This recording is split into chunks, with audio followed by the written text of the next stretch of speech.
I think the mystique of Chatham is personal for every individual, and that's part of the charm.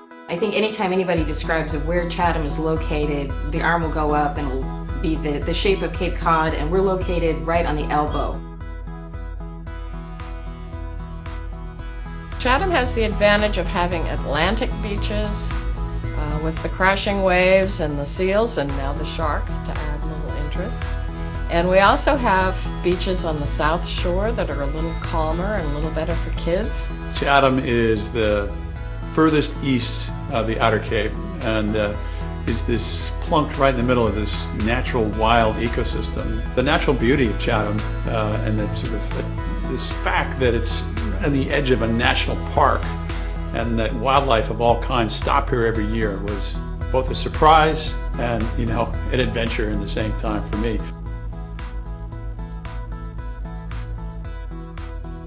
Main Street Chatham is unique, I think, on the Cape, and partly that's because our main street isn't Route 28 that you're driving through the town. It's a destination. You have to come here on purpose.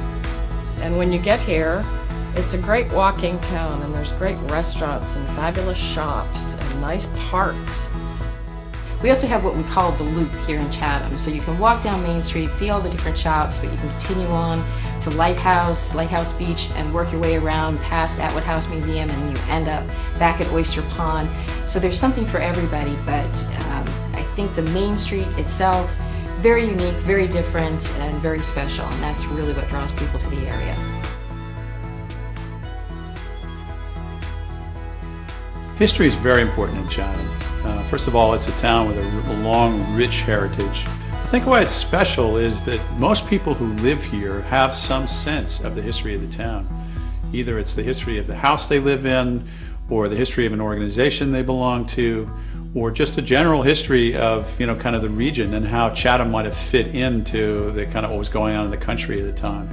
Next year, for example, we'll be celebrating 100 years that Chatham Bars Inn has been located here. Chatham Bars Inn establishing itself here as a resort 100 years ago, that kind of created a new industry altogether for us, where we had people coming from Boston by train. It brought the train here for people to come to Chatham Bars Inn. So Chatham Bars Inn has really played an intricate part of the history of Chatham itself.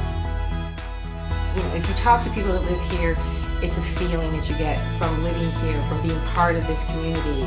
It's a small community, but it's one that's very close, it's very special. But I think we all have the same thing in common, in that we love this area and just feel like there's no other place that we'd rather be.